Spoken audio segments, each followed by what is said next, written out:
Bonjour, je suis Renée Berbery, je suis directrice générale du Club Parentaide Quand les Étincelles et VAO Aventure, qui est situé à Saint-Jules-de-Beauce. Notre organisation regroupe deux volets, un volet communautaire qui est le Club Parentaide, qui est l'organisme famille de la MRC Robert Clich, puis un volet d'économie sociale avec le Quand les Étincelles et VAO Aventure. Alors, le Club Parentaide est l'organisme famille de la MRC, va fêter ses 20 ans en juillet prochain. Moi, je suis là à la direction depuis les 19 dernières années. Au bout de quelques années d'existence, l'organisme a cru bon de faire une étude de besoins avec ses familles pour savoir est-ce qu'on répond toujours bien aux besoins des familles. Et à notre grande surprise, on nous a demandé d'avoir des activités de loisirs à faible coût dans la MRC Robert Clich pour améliorer leur qualité de vie parce que les revenus sont moyens chez nous.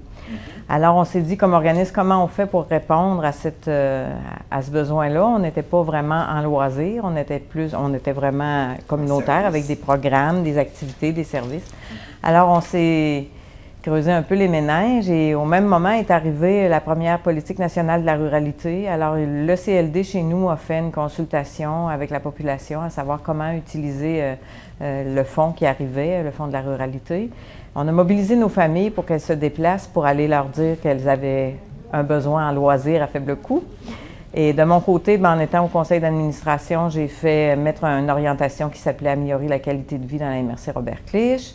On a pu appliquer sur des projets du Fonds de la ruralité. Alors, pendant 2 ans, on a animé des fêtes familiales dans chacune des municipalités. Il y en a 10? Il y en a 10. Il y en a 10, oui.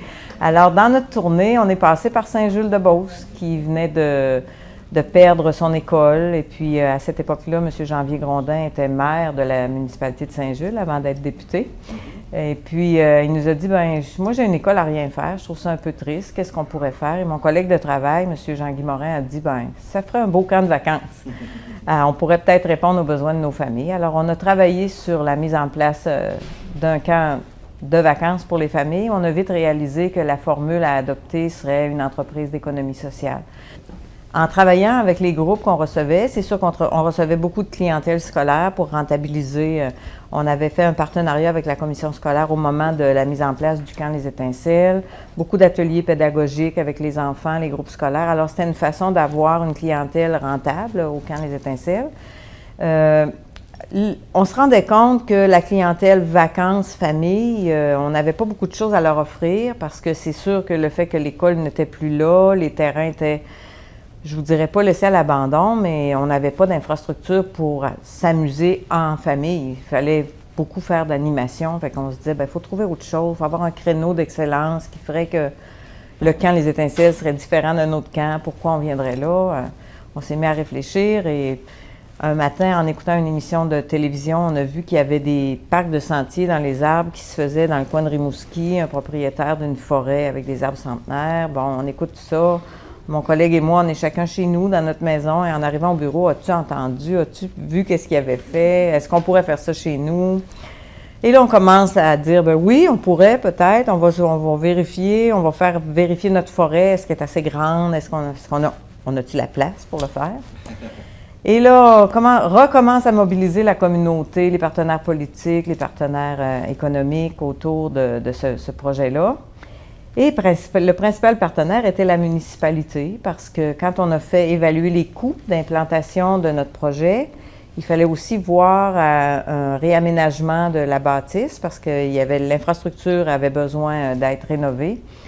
Alors, le projet a totalisé 1,2 million pour une toute petite municipalité de 500 habitants et plus. Alors, la municipalité a dû faire un règlement d'emprunt de 1,2 million. Et nous, on a travaillé à attacher le reste du financement avec le fédéral, les Caisses des Jardins, le CLD avec le fonds de la Table des maires avec le fonds de la ruralité. Et on a fini par attacher tout ce financement-là ensemble pour ouvrir le parc VAO Aventure, VAO qui veut dire en espagnol voltige. D'abord, c'est un défi.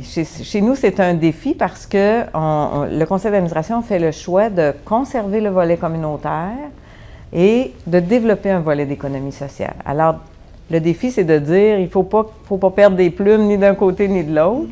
Il faut rentabiliser l'entreprise, mais il faut aussi que le volet communautaire reste son volet d'économie communautaire.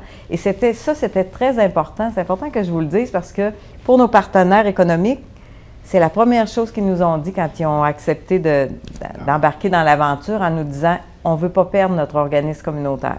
On crée des emplois, on dynamise des milieux, on redonne espoir à une population de dire « chez nous, il va se passer quelque chose », puis il se passe quelque chose de différent d'ailleurs. Fait que moi, je trouve que c'est une belle aventure, l'économie sociale. Ça a ses défis, il ne faut pas dire que tout n'est pas parfait, mais c'est de l'entreprise et c'est intéressant, c'est très intéressant.